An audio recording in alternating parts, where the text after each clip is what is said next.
சற்று முன்னர் கிடைத்த செய்தி. மாநிலங்களவை தேர்தலில் வேட்புமனு தாக்கல் செய்திருக்கக்கூடிய கம்யூனிஸ்டை சேர்ந்த டி ராஜா அவர்களுக்கு அதிமுக ஆதரவு அளிக்கும் என அதிமுக பொதுச் செயலாளர் ஜெயலலிதா கூறியிருக்கிறார். இதை பற்றிய தகவலை நமது செய்தியாளர் தியாகச்செம்மலிடம் கேட்கலாம்.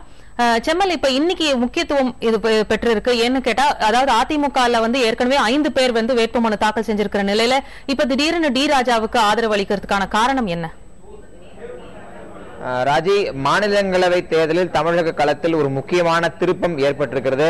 இந்த தருணத்தில் ஏற்கனவே அதிமுக 5 வேட்பாளர்களை அறிவித்திருந்தது. அதில் தங்கமுத்து என்கிற வேட்பாளர் தனது வேட்புமனுவை வாபஸ் பெறுவார் அப்படின்னு அஇஅதிமுக பொதுச் செயலாளரும் முதலமைச்சருமான ஜெயலலிதா அறிவித்திருக்கிறார்கள். இது ரொம்ப முக்கியத்துவம் வாய்ந்த அறிவிப்பாக பார்க்கப்படுகிறது. மாநிலங்களவை தேர்தலில் ஒரு திருப்பு முனையாகவே இந்த அறிவிப்பு பார்க்கப்படுகிறது. இந்த அறிவிப்பு வந்திருக்கூடிய அதே தருணத்தில் இன்று காலை தலைமைச் செயலகத்தில் முதலமைச்சர் ஜெயலலிதாவை இந்திய கம்யூனிஸ்ட் கட்சியின் தேசிய செயலாளரும் தற்போதைய மாநிலங்களவை உறுப்பினருமாக இருக்கக்கூடிய டி ராஜா அவருடைய வேட்புமனுவை தாக்கல் செய்வதற்கு முன்பாக முதலமைச்சர் ஜெயலலிதாவை சந்தித்து பேசியிருக்கிறார். அவர்களுடைய சந்திப்புக்கு பிறகு இந்த அறிவிப்பு வெளியாக இருக்கிறது. இன்னும் முக்கியத்துவம் வாய்ந்த ஒரு விஷயமாக பார்க்கப்படுது. ராஜி, இதுல பல கோணங்கள்ல நம்ம தகவல்களை அலச முடியும். இந்த தருணத்தில் திமுகவும் தேமுதிகவும், திமுக ஏற்கனவே மாநிலங்களவை வேட்பாளராக கனிமொழியை நிறுத்தி வேட்புமனு தாக்கல் செய்திருக்கூடிய அந்த தருணத்தில் திமுகவும் தேமுதிகவும் ஒன்றாவதற்கான வாய்ப்புகள் இருப்பதாக தொடர்ச்சியாக செய்திகள் வெளியாகி வந்தன.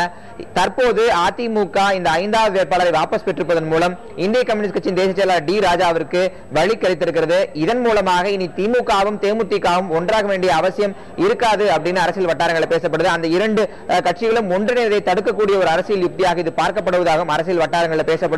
தற்போது திமுக வசம் 23 உறுப்பினர்கள் இருக்காங்க. அவர்களுக்கு ஆதரவாக காங்கிரஸ் கட்சி களத்தில் இறங்கினாலும் அவர்களுக்கு ஆதரவு என்பது 28 இருக்கும். தேமுதிகவுக்கு 22 உறுப்பினர்கள் இருக்கிறார்கள். அவர்களுக்கு யார் ஆதரவளிக்க போகிறார்கள் அப்படிங்கிற தகவல் இதுவரை வெளிப்படையாக அதிகாரப்பூர்வமாக அறிவிக்கப்படவில்லை. தேமுதிகவுக்கு இருந்த ஒரே ஆதரவு மார்க்சிஸ்ட் கம்யூனிஸ்ட் கட்சியின் ஆதரவு. ஆனால் இந்திய கம்யூனிஸ்ட் கட்சி வேட்பாளர் நிறுத்தியவுடன் மார்க்சிஸ்ட் கம்யூனிஸ்ட் கட்சி தனது ஆதரவை இந்திய கம்யூனிஸ்ட் கட்சி வேட்பாளருக்கு என அதிகாரப்பூர்வமாக அறிவித்திருக்கிறது. இந்த தருணத்தில் அஇஅதிமுக தனது 5வது வேட்பாளரை வாபஸ் பெறுவது அப்படிங்கிற அறிவிப்பு ரொம்ப முக்கியத்துவம் வாய்ந்த அறிவிப்பாக பார்க்கப்படுகிறது. இதன் மூலம் டி ராஜாவுக்கான வெற்றி வாய்ப்பு மிக எளிதாக அமைவதற்கான சாத்தியக்கூறுகள் உண்டாகி இருக்கின்றன. இதுல இன்னும் கவனிக்கத்தக்க விஷயம் என்ன அப்படின்னா, வரக்கூடிய நாடாளுமன்ற தேர்தலில் எந்த கட்சியுடன் கூட்டணி இல்லை, 40 இடங்களையும் வெற்றி பெறுவதே தமது இலக்கு அப்படின்னு முதலமைச்சர் ஜெயலலிதா சொல்லியிருந்த தருணத்தில் வரக்கூடிய நாடாளுமன்ற தேர்தலில் இடதுசாரிகள் அதிமுக வசம் போவதற்கான வாய்ப்பு இல்லை அப்படின்னு பேசப்பட்டது.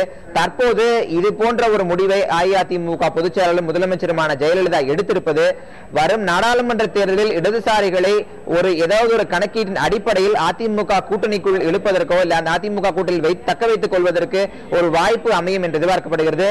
அடுத்த கட்டமாக இருக்கக்கூடிய வாய்ப்பு என்னன்னா, தற்போது இந்திய கம்யூனிஸ்ட் கட்சிக்கு அஇஅதிமுக ஆதரவு அளித்திருக்க தருணத்தில் வரக்கூடிய ஏப்ரல் மாதத்தில் மார்க்சிஸ்ட் கம்யூனிஸ்ட் கட்சியினுடைய மாநிலங்களவை உறுப்பினர் டி கே ரங்கராஜனுடைய பதவி காலம் முடிவடைய இருக்கிறது.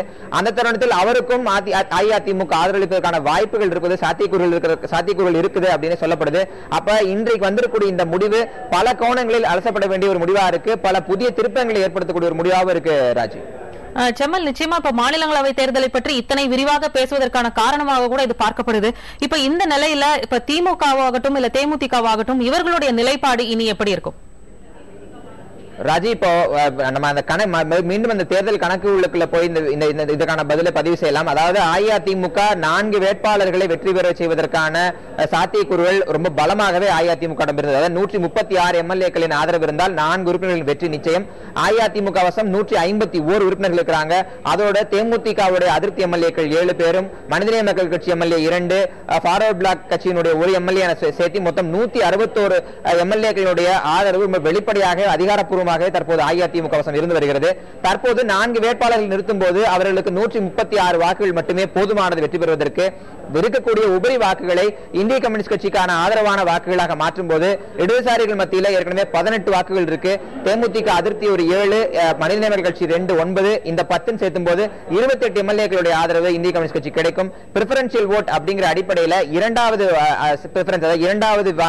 விருப்பத்தை இடதுசாரி கட்சியில் இந்திய கம்யூனிஸ்ட் கட்சி டி ராஜாவுக்கு அஇஅதிமுக உறுப்பினர்கள் அனைவரும் அளிக்கும் பட்சத்தில் ராஜாவுடைய வெற்றி ரொம்ப எளிதாகவே அமையும். அப்போது 6வது வேட்பாளராக யார் நிற்கிறாங்க, திமுகவும் தேமுதிகவும் 2 பேரும் வேட்பாளர் நிறுத்தினால் அதில் யார் அதிக வாக்குகளை பெறுகிறார்களோ அவர்களை வெற்றி பெறுவார்கள். தற்போதைய கணக்கீட்டின் அடிப்படையில் அது திமுகவிற்கு அதிக வாக்குகள் கிடைப்பதற்கான சாத்தியக்கூறுகள் இருக்கின்றன. இந்த தருணத்தில் இது தேமுதிகவிற்கு ஒரு புதிய நெருக்கடியாகவே அமையும். இப்படி ஒரு முடிவு என்பது ஒரு திமுகவும் தேமுதிகவும் ஒன்றிணைய கூடாது அப்படிங்கிற அடிப்படையில் அவர்கள் எடுத்த முடிவா இருக்கின்றன. தற்போது தேமுதிக திமுகவுக்கு ஆதரவு அளித்தாலும் சரி, ஆதரவு அளிக்காவிட்டாலும் சரி, திமுகவோட வெற்றியும் கிட்டத்தட்ட உறுதி செய்யப்பட்ட ஒரு தருணமாகவே இருக்கிறது. ராஜி, நீங்க தொடர்புல காத்திருங்க செம்மல். அடுத்ததா நமது தொலைபேசி இணைப்பில் இணைந்திருக்கிறார் மூத்த செய்தியாளர் சேகர் அவர்கள். அவரோடும் பேசலாம். வணக்கம் சார். வணக்கம். அதாவது இப்ப ஏற்கனவே கம்யூனிஸ்ட் சார்பா சுதாகர் ரெட்டி இவங்க எல்லாம் காத்திருக்கும் போது ஜெயலலிதா அப்ப இணங்கி வரல. இப்ப திடீர் மனமாற்றத்தில் இது எப்படி அரசியல் வட்டாரத்துல என்ன மாதிரியான ஒரு தாக்கத்தை ஏற்படுத்தும்? அது ஐ திங்க் அவங்க டிஎம்டிக்கு ஐசோலேட் பண்றதுக்காக அவங்க செஞ்சிருக்காங்கன்னு எனக்கு தோணுது. ஏன்னா திமுக கேண்டிடேட் கனிமொழிக்கு டிஎம்டிக்கு சப்போர்ட் கொடுத்தா அதுக்கு அவங்களோட கூட்டணி அமைய வாய்ப்பு இருக்கும் லோக்சபா எலெக்ஷன்ல. ஸோ டிஎம்டிக்கு ஐசோலேட் பண்றதுக்காக, தனிமைப்படுத்தணுங்கிறதுக்காக அவங்க செய்த யுக்தி மாதிரி இருக்கு. ஐ திங்க் இது முன்னாடியே எடுத்த முடியுதுன்னா லாஸ்ட் மினிட்ல இதை அனௌன்ஸ் பண்ணா போறோம் அப்படின்ட்டு அவங்க வச்சுட்டு இருந்திருக்காங்க. ரொம்ப அரசியல் ரீதியா இது ரொம்ப very smart move by Jayalalithaa தான் சொல்லணும். அதை இப்ப இதனால அடுத்ததா திமுக இல்ல தேமுதிக இவங்களோட நிலை என்ன ஆகும்னு நினைக்கிறீங்க சார்? அதாவது திமுக எவ்வளவு நாள் கேட்டு கெஞ்சியோ தேமுதிக பணிஞ்சு வரல. அதனால தேமுதிக கூட அலைன்ஸ் வச்சுக்கிறது திமுக ரொம்ப சீரியஸா தான் யோசிக்கும். இன்ஃபேக்ட் அவங்க திருப்பி பிஎம்கே காங்கிரஸ் அப்படின்னு அவங்களோட பழைய கூட்டணி கட்சிகளோட கூட்டணி அலைஸோட அவங்களோட ரிலேஷன்ஷிப்பை புதுப்பிச்சுவாங்கன்னு தான் நான் நினைக்கிறேன். அண்ட் ஏடிஎம்கே பொறுத்த வரைக்கும் இப்ப சிபிஎம் அண்ட் சிபிஐ அவங்க ரெண்டு பேரும் தன்னோட சைட்ல இருக்கிறதுக்கு இது ஒரு நல்ல ஆப்பர்ச்சுனிட்டி அவங்களுக்கு. சிபிஐ இப்படி இப்ப இந்த சப்போர்ட் கொடுத்ததுனால சிபிஐ லோக்சபா தேர்தலில் ஏடிஎம்கே கூட இருக்க வாய்ப்பு இருக்கு. சிபிஐக்கு சிபிஎம்மும் சப்போர்ட் கொடுத்ததுனால அவங்களும் இவங்களோட சேர்ந்து வருவாங்கன்னு எதிர்பார்க்கலாம். நீங்க தொடர்புல காத்திருங்க சார். நமது செய்தியாளர் செம்மல் உங்களிடம் கேள்வி கேட்க விரும்புகிறார். சேகர், இப்போ வரக்கூடிய அடுத்த காலியாகக்கூடிய மாநிலங்களவை உறுப்பினர்களுக்கான இதுல மார்க்சிஸ்ட் கம்யூனிஸ்ட் கட்சியோட டி.கே. ரங்கராஜனுடைய பதவிக்காலம் காலியாக இருக்கிறது. அதற்கு அடுத்து வரக்கூடிய நாடாளுமன்ற தேர்தலிலும் இடதுசாரிகள் அதிமுக கூட்டணிக்கு வாய்ப்பு இருக்கா? அதுக்கான சாத்தியக்கூறுகள் இப்ப தொடங்கிருச்சு அப்படிங்கிற கருத்தை நம்ம எடுத்துக்க முடியுமா? இருக்கலாம். டெஃபினட்டா அதுக்கு ஒரு அடித்தளம் அமைச்சிருக்காங்க அதிமுகவோட தலைவி. ஏன்னா இப்ப சிபிஐ எப்பயுமே அவங்களுக்கு ஆதரவா தான் இருந்திருக்கு. அதனால சிபிஐ கூட சிபிஐக்கு அவங்க முன்னாடியே கொடுத்திருக்கணும். அவங்க என்ன பண்ணிருக்காங்கன்னா டிஎம்டிகேயோட ஸ்டாண்ட் என்னன்னு பாக்கிறதுக்காக அவங்க கடைசி வரைக்கும் மீட் பண்ணி பார்த்திருக்காங்க. லாஸ்ட் மினிட்ல டிஎம்டிகே இந்த மாதிரி அவங்க டிஎம்கே ஆதரிக்கிற அப்படிங்கிற ஒரு முடிவுக்கு அவங்க வரும்போது அவங்க டிஎம்டிக்கு தனிமைப்படுத்தணுங்கிறத ரொம்ப கிளவரா நாங்க சிபிஐக்கு ஆதரவு கொடுத்துருவோம் அப்படின்னு சொல்லிட்டாங்க அவங்க. சோ அதனால இது சிபிஎம் சிபிஐ சேர்ந்து இருக்கிறதுனால இந்த ரெண்டு கம்யூனிஸ்ட் கட்சிகளும் அடுத்த லோக்சபா தேர்தலில் இவங்க கூட வரதுக்கு வாய்ப்பு இருக்கு. அதே மாதிரி டி.கே. ரங்கராஜனுக்கு திருப்பியும் சப்போர்ட் பண்றதுக்கு, ஏடிஎம்கே சப்போர்ட் பண்றதுக்கான வாய்ப்பும் இருக்கு. கண்டிப்பா இணைப்புல இருந்து கருத்துக்களை பகிர்ந்ததுக்கு நன்றி திரு ஜி. சேகர். ராஜி, இப்போ தொடர்ச்சியாக வரக்கூடிய அரசியல் ஆர்வலர்கள், அரசியல் பார்வையாளர்களுடைய கருத்தும் இப்படிதான் இருக்கு. இது அஇஅதிமுக பொதுச்செயலாளர் முதலமைச்சருமான ஜெயலலிதா தேமுதிகவிற்கு அரசியல் ரீதியாக வைத்திருக்கக்கூடிய ஒரு செக்குன்னே பார்க்கலாம். ஏன்னா தற்போது தேமுதிக தனிமைப்படுத்தப்பட்டிருக்கிறது. தொடர்ச்சியாக ஜி. சேகர் சொன்னது போன்று தொடர்ச்சியாக கடந்த 10 நாட்களுக்கு மேலாகவே திமுக வட்டாரத்தில் அதிகாரப்பூர்வமற்ற முறையில் இரண்டாம் கட்ட தலைவர்கள் தொடர்ச்சியாக தேமுதிக தலைவரிடம் பேச்சுவார்த்தை நடத்தி வந்தார்கள். நேற்றை கூட தேமுதிகவுடைய உயர்மட்ட குழு கூட்டம் சுமார் 6 மணி நேரங்களுக்கு மேலாக அந்த கட்சியினுடைய தலைமை அலுவலகத்தில் நடைபெற்றது. அது முடித்து அந்த சட்டமன்ற உறுப்பினர்கள் அவர்கள் தானாகவே முன்வந்து அங்கிருந்த ஊடகத்தினரை சந்தித்தார்கள். பொதுவாகவே தேமுதிக சட்டமன்ற உறுப்பினர் யாரும் ஊடகத்தினர் பத்திரிகையாளர் சந்தித்து பேட்டியளிக்கூடிய வழக்கம் கிடையாது. ஆனால் நேற்றைக்கு அவர்களாக தானாகவே முன்வந்து இந்த மாநிலங்களவை தேர்தலில் தேமுதிகவும் ஒரு வேட்பாளர் நிறுத்தக்கூடிய வேட்பாளரை வெற்றி பெற செய்வதற்கான வேலைகளை தாங்கள் செய்வோம் அப்படின்னு பேட்டியளித்தாங்க. தொடர்ச்சியாக திமுக ஒரு தரப்பில் திமுக வட்டாரத்தில் தேமுதிக ஆதரவு அளிக்கும் அப்படிங்கிற நம்பிக்கைக்குரிய கருத்துக்களை திமுக வட்டாரம் தெரிவித்து வந்தாலும் அதற்கு நேர் எதிர்மாறான கருத்துக்களை தேமுதிக தரப்பிலிருந்து வந்தது. நேற்று மாலை கூட அப்படி ஒரு கருத்தான் வந்தது.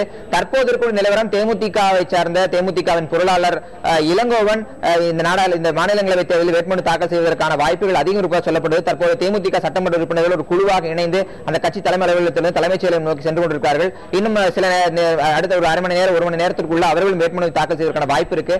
தற்போது இந்த முடிவு, அதாவது இந்திய கம்யூனிஸ்ட் கட்சிக்கு ஆதரவு அளித்து ஒரு வேட்பாளரை அஇஅதிமுக வாபஸ் பெற்றிருக்கிற முடிவு திமுகவிற்கு மறைமுகமாக சாதகமான ஒரு அம்சமாக மாறியிருந்தாலும் அது தேமுதிகவை தனிமைப்படுத்தக்கூடிய ஒரு யுக்தியாகவே பார்க்கப்படுகிறது. செம்மல், நீங்க தொடர்புல காத்திருங்க. என்ன நம்ம செய்தியாளர் ஹசீப் இணைந்திருக்கிறார், அவருடனும் பேசுவோம். ஹசீப், இப்ப இந்த மாதிரியான ஒரு திடீர் ஒரு அன்எக்ஸ்பெக்டட் டர்ன் எல்லாருமே ஒரு கிளவர் மூவ் அப்படின்னு தான் சொல்லியிருக்கிறாங்க. இப்ப அங்க இருக்கக்கூடிய வட்டாரங்கள் என்ன சொல்றாங்க, இதை எப்படி பாக்குறாங்க? ராஜி, ஏற்கனவே இந்த தேர்தல் அறிவிக்கப்பட்ட பிறகு, அதாவது மாநிலங்களவை தேர்தல் 27ஆம் தேதி நடைபெறும் என்று அறிவிக்கப்பட்ட பிறகு முதல் முறையாக அதிமுக தன்னுடைய 5 வேட்பாளர்கள் அடங்கிய பட்டியலை அறிவித்திருந்தது. அந்த நிலையில் ஏற்கனவே அதிமுக தன்னுடைய 4 வேட்பாளர்களை அறிவித்துவிட்டு 5வது வேட்பாளராக இந்திய கம்யூனிஸ்ட் கட்சியை சேர்ந்த ஒரு உறுப்பினரை ஆதரிப்பதற்கான வாய்ப்பு இருப்பதாக பெரிதும் எதிர்பார்க்கப்பட்ட நிலையில் அவர்கள் 5 வேட்பாளர்களை அறிவித்தனர். அந்த நேரத்தில் நாம் இது குறித்து விவாதிக்கும் பொழுது கூட ஒரு விஷயத்தை குறிப்பாக முன்னிறுத்தி கூறினோம். அதன் அடிப்படையில் அதிமுகவினுடைய கடந்த கால நடவடிக்கைகளை வைத்து பார்க்கும் பொழுது தற்போது அறிவிக்கப்பட்டிருக்கிற அந்த 5 வேட்பாளர்கள் என்பவர்கள் நிலையானவர்கள் என்று நம்மால் கருத முடியாது. இவர்கள் மீண்டும் மாற்றப்படலாம், இவர்களில் யாரேனும் வாபஸ் பெறப்பட வைக்கப்படலாம் என்பது போன்ற பல்வேறு விஷயங்களை அன்றைய தினமே நாம் பதிவு செய்தோம். அதன் அடிப்படையில் அதிமுகவினுடைய வேட்பாளராக ஏற்கனவே அறிவிக்கப்பட்ட சரவண பெருமாள் மாற்றப்பட்டு அதற்கு பிறகு தங்கமுத்து புதிய வேட்பாளராக அறிவிக்கப்பட்டார். தற்போது அறிவிக்கப்பட்டுள்ள தங்கமுத்துவை வாபஸ் பெற வைக்க இருப்பதாக அதிமுகவினுடைய தலைமையில் இருந்து ஒரு அறிவிப்பும் வெளியிடப்பட்டுள்ளது. இந்த நிலையில் தங்கமுத்துவுக்கு பதிலாக மற்றொரு வேட்பாளர் கூட வாபஸ் பெற வைக்கப்படலாம் என்ற ஒரு தகவலும் வெளியாகி உள்ளது. ஆகவே இந்த சூழ்நிலையில் தற்போது பேசிய மூத்த பத்திரிகையாளரும் சரி, நம்முடைய மூத்த செய்தியாளரும் சரி சில கருத்துக்களை முன்வைத்தனர். அதன் அடிப்படையில் பார்க்கும் பொழுது இந்த அதிமுகவினுடைய இந்த நடவடிக்கையை பொறுத்தவரை தேமுதிகவை தனிமைப்படுத்தும் அதே வேளையில் தேமுதிக வேறு வழி இல்லாமல் திமுகவை ஆதரிக்க வேண்டிய ஒரு கட்டாயத்திற்கு தேமுதிகவை தள்ளக்கூடிய ஒரு நடவடிக்கை என்று கூட இதை நாம் பார்க்க முடியும். ஏனென்றால் திமுகவை பொறுத்தவரை தற்போது அதனிடம் 23 வேட்பாளர்கள் மட்டுமே உள்ளது. அதற்கு முன்னாடி அதிமுகவிடம் இருக்கிற பலத்தை பற்றி பார்ப்போம். அதிமுகவை பொறுத்தவரை 151 எம்எல்ஏக்களை வைத்துள்ளது. அதை பயன்படுத்தி 136 எம்எல்ஏக்களை பயன்படுத்தி தன்னுடைய 4 உறுப்பினர்களை அதிமுகவால் தன்னிச்சையாக தேர்ந்தெடுக்க வைக்க முடியும். மீதமுள்ள அந்த 15 உறுப்பினர்களை பயன்படுத்தி இந்திய கம்யூனிஸ்ட் கட்சி மற்றும் மார்க்சிஸ்ட் கம்யூனிஸ்ட் கட்சியினுடைய 18 உறுப்பினர்களையும் பயன்படுத்தி மீதமுள்ள அந்த ஒரு உறுப்பினர், அதாவது இந்திய கம்யூனிஸ்ட் கட்சியை சேர்ந்த டி ராஜாவை தேர்ந்தெடுக்க முடியும். ஆகவே இந்த 5 உறுப்பினர்களை பற்றிய பிரச்சனை இல்லை. 6வது உறுப்பினரை பொறுத்தவரை திமுக தன்னுடைய வேட்பாளரை அறிவித்துள்ளது. தேமுதிகவை பொறுத்தவரை தன்னுடைய வேட்பாளரை இதுவரை அதிகாரப்பூர்வமாக அறிவிக்கவில்லை. ஏனென்றால் இன்றைய தினத்தை பொறுத்தவரை இன்று 3 மணியோடு வேட்புமனு தாக்கல் செய்வதற்கான நேரம் முடிவடைய உள்ளது. இன்று வரை இந்த நிமிடம் வரை தேமுதிகவை சேர்ந்த எந்த ஒரு வேட்பாளரும் தன்னுடைய வேட்புமனுவை தாக்கல் செய்யவில்லை. அது குறித்த அதிகாரப்பூர்வமான அறிவிப்பு எதுவும் தேமுதிகவினுடைய தலைமையிடமிருந்து வெளியிடப்படவில்லை. இந்த சூழ்நிலையில் அதிமுக எடுத்துள்ள இந்த முடிவு என்பது நிச்சயமாக தேமுதிகவை தனிமைப்படுத்தும் என்ற ஒரு வகையில் பார்க்கக்கூடிய அதே வேளையில் தேமுதிக வேறு வழி இல்லாமல் திமுகவுடன் சேரக்கூடிய ஒரு நிர்பந்தத்தை கூட இந்த முடிவு ஏற்படுத்துவதற்கான ஒரு வாய்ப்பு உள்ளது. ஏனென்றால் திமுகவை பொறுத்தவரை தன்னிடம் வெறும் 23 எம்எல்ஏக்களை மட்டுமே வைத்துள்ளது. காங்கிரஸ் கட்சியினுடைய 5 உறுப்பினர்களை பெற்று 28 என்ற பலத்தை பெற்றாலும் கூட 34 என்ற அந்த மாய எண்ணெய், அந்த மேஜிக் நம்பர்னு சொல்லுவாங்க, அந்த மாய எண்ணெய் அடைவதற்கு மேலும் 6 உறுப்பினர்களுடைய பலம் அதற்கு தேவைப்படும். சிறிய கட்சிகளை பயன்படுத்தினால் கூட அந்த மாய எண்ணெய் திமுகவால் அடைய முடியாத அந்த ஒரு சூழ்நிலையில் நிச்சயமாக திமுக தேமுதிகவினுடைய ஆதரவை எதிர்நோக்கும். எதிர்கூடாரத்தை பொறுத்தவரை, அதாவது தேமுதிகவையும் திமுகவையும் பொறுத்தவரை அதிமுகவை எதிர்கூடாரமாகவே பார்க்கப்படுகிறது. எதிர்கூடாரத்தை பொறுத்தவரை அது பலமடைந்து வரும் அதே சூழ்நிலையில் இந்த திமுகவும் தேமுதிகவும் ஒரு கட்டத்தில் இணைய வேண்டிய ஒரு கட்டாயத்திற்கு தள்ளப்படுவார்கள். அந்த சூழ்நிலையில் தேமுதிகவும் திமுகவும் இணைந்து வருவதற்கான ஒரு வாய்ப்பும் இருப்பதாக அரசியல் நோக்கர்களால் பார்க்கப்படுகிறது. அந்த வகையில் வரவிருக்கும் அந்த நாடாளுமன்ற மக்களவை தேர்தலை பொறுத்தவரை தற்போது மாநிலங்களவை தேர்தலில் அமைய உள்ள இந்த கூட்டணியை தொடர்வதற்கான வாய்ப்புகள் பெரிய அளவில் இருப்பதாக பார்க்கப்படுகிறது. ஆகவே தற்போது கேள்விக்குரிய எழுந்துள்ள ஒரே ஒரு விஷயம் என்னவென்று பார்த்தால், காங்கிரஸை பொறுத்தவரை அது எந்த நிலைப்பாடை எடுக்கப் போகிறது என்பது மட்டுமே தவிர மற்றபடி பல்வேறு விஷயங்கள் தற்போது தெளிவாகிக் கொண்டே வருகின்றன. இன்றைய தினம் இன்று 3 மணிக்குள் வேட்புமனு தாக்கல் முடிவடைய உள்ள சூழ்நிலையில் தேமுதிக தன்னுடைய வேட்பாளரை அறிவிக்காத பட்சத்தில், வேட்புமனுவை தாக்கல் செய்யாத பட்சத்தில் நிச்சயமாக அது திமுகவிற்கு ஆதரவளிப்பதற்கான வாய்ப்பு பெரிய அளவில் இருப்பதாகவே பார்க்கப்படுகிறது. ராஜி, ஹசீப், நீங்க தொடர்புல காத்திருங்க. செம்மல், இப்ப நீங்க ஹசீப் சொல்றதை கேட்டிருப்பீங்க. அதாவது இது எல்லாமே எல்லாரும் ஒரே மாதிரியான கருத்தை சொல்றாங்க. அதாவது தேமுதிகவை ஓரம் கட்டுவதற்கான ஒரு முயற்சியாக பார்க்கப்படுகிறது.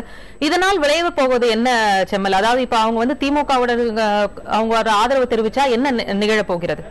கண்டிப்பா ராஜி, நம்ம செய்தியாளர் ஹசீப் சொன்னது ஒரு புறத்தில் தொடர்ச்சியாக பேசப்பட்ட கருத்து. ஆனால் இந்த நிலையில் இது அந்த நம்ம செய்தியாளர் ஹசீப் சொன்ன தகவலையும் நீங்க கேட்டிருக்கிற விஷயத்தையும் சற்று பிரித்து பார்க்கலாம். அதாவது திமுகவிற்கு கட்டாயம் தேமுதிகவோட ஆதரவு தேவை அப்படிங்கிற நிர்பந்தம் தற்போது வரை இருந்து வந்தது. அதாவது அஇஅதிமுக 5 வேட்பாளர்களையும் இந்திய கம்யூனிஸ்ட் கட்சி ஒரு வேட்பாளர் நிறுத்தும் போது வெற்றி பெறுவதற்கு தேமுதிகவின் ஆதரவு மிக மிக அவசியம் அப்படி நிர்பந்தம் இருந்ததனால தொடர்ச்சியாக தீவிரமாக திமுக தரப்பில் தேமுதிக அணுகி வந்தார்கள்.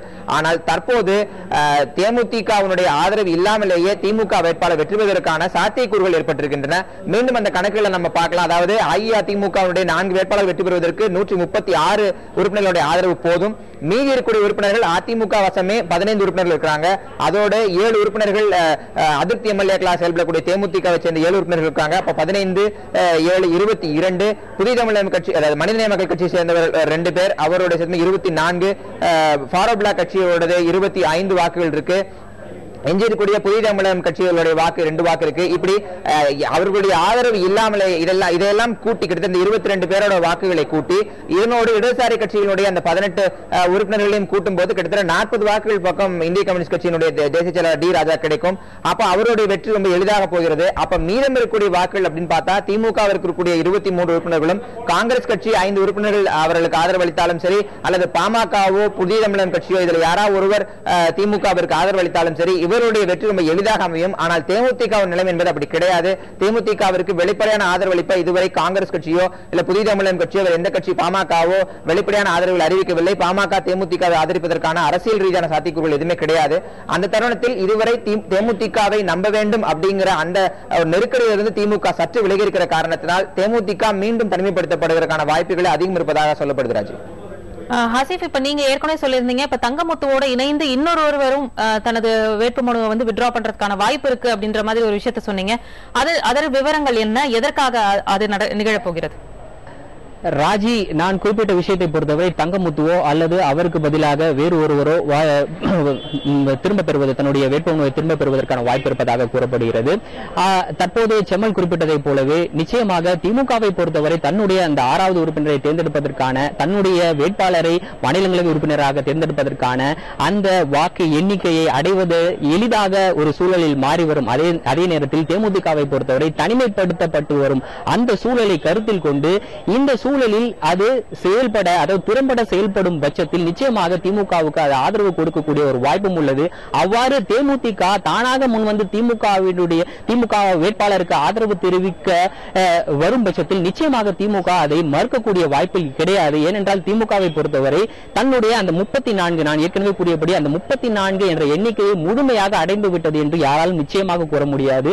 நிச்சயமாக அதில் 1 2 வாக்குகள் குறைவதற்கான வாய்ப்பு உள்ளது. அப்படிப்பட்ட ஒரு சூழ்நிலையில் தேமுதிக தன்னுடைய ஆதரவை நல்கும் பட்சத்தில் நிச்சயமாக அதை மறுக்கக்கூடியதான வாய்ப்பும் கிடையாது. அதே போல் திமுகவை பொறுத்தவரை வரவிருக்கின்ற அந்த நாடாளுமன்ற தேர்தலில் நிச்சயமாக தேமுதிகவையும் அரவணைத்துக் கொண்டே அந்த நாடாளுமன்ற மக்களவை தேர்தலை சந்திப்பதற்காக ஒரு முயற்சி எடுத்து வருவதாகவும் கூறப்படுகிறது. அப்படிப்பட்ட ஒரு சூழ்நிலையில் தேமுதிக தற்போது கொடுக்கும் ஆதரவை நிச்சயமாக திமுக மறுக்காது என்றே கூற முடியும். ஆகவே ஒரு புறத்தில் அதிமுகவினுடைய இந்த நடவடிக்கை என்பது தேமுதிகவை தனிமைப்படுத்தக்கூடிய ஒரு நடவடிக்கை என்று பார்க்க போனாலும் கூட தேமுதிகவுக்கு வேறு எந்த வழியும் இல்லாமல் ஒரே ஒரு வழியை மட்டும் இந்த நடவடிக்கை உருவாக்கி கொடுத்துள்ளது. அந்த வழிதான் திமுகவுடன் தேமுதிக சேர வேண்டும் என்ற ஒரு வழி என்று கூட நாம் இதை பார்க்க முடியும்.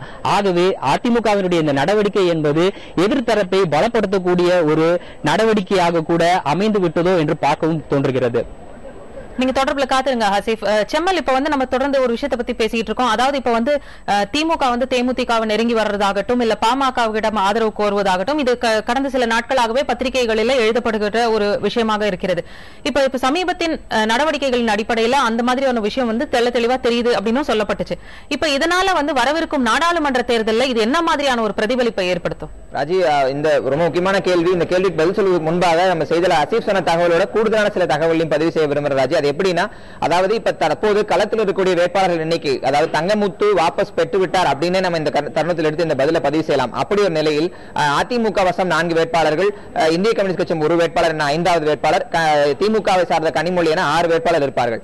தற்போது தேமுதிக இதுவரை அதிகாரப்பூர்வமாக வேட்பாளர் நிறுத்தாத பட்சத்தில் ஒருவேளை அந்த கட்சி தற்போது இந்த அதிமுகவுடைய இந்த நகர்வுக்கு பின்பு அந்த வேட்பாளர் நிறுத்தாமல் போனால் இந்த இடத்தில் தேர்தல் என்பதற்கோ இல்ல இந்த ஓட்டுகளின் கணக்கு என்பதற்கோ வாய்ப்பே இல்லாமல் போகும். ஒருவேளை தேமுதிகவும் வேட்பாளர் நிறுத்தி களத்தில் சந்தித்தால் அந்த 34 வாக்குகளை ஒரு உறுப்பினர் பெற வேண்டும் அப்படிங்கிற அவசியம் ஏற்படாது. அப்போது யார், அதாவது எலிமினேஷன் சொல்லுவாங்க, கடைசியில இருந்து எண்ணிட்டு வருவாங்க. அதுல வந்து குறைவான வாக்குகளை யார் பெற்றிருக்கிறார்களோ அவர்களை முதலில் களத்திலிருந்து வெளியேற்றுவார்கள். அந்த தருணத்தில் பார்த்தால் தேமுதிகவும் ஒருவேளை, அதாவது நம்ம செய்தல் ஹசீப் சொன்ன அரசியல் ரீதியான சாத்தியக்கூறுகள், தேமுதிகவுக்கு ஒரு வழியே இல்லாமல் திமுகவிடம் சென்று சேர வேண்டும், திமுகவின் ஆதரவை பெற வேண்டும், அதாவது அதிமுகவின் நெருக்கடி ஒருபுறம் அதிகரிக்கூடிய தருணத்தில் அரசியல் ரீதியாக திமுகவுடன் இணைய வேண்டிய ஒரு கட்டாயத்திற்கு தேமுதிக தள்ளப்பட்டு தேமுதிகவும் திமுகவை ஆதரித்து விட்டால் தேர்தல் என்கிற பேச்சுக்கு அங்கு இடம் இருக்காது. ஒருவேளை அப்படி ஆதரிக்காமல் தேமுதிகவும் தனது வேட்பாளரை நிறுத்தினால் யார் அதிகமான வாக்குகளை பெறுவார்கள் அவர்களை வெற்றி பெறுவார்கள். அந்த வகையில் 5 பேர், அதாவது அதிமுக வேட்பாளர் 4 பேரும் இந்திய கம்யூனிஸ்ட் கட்சியைச் சேர்ந்த ராஜாவின் வெற்றி என்பது உறுதி செய்யப்பட்டு விட்டது.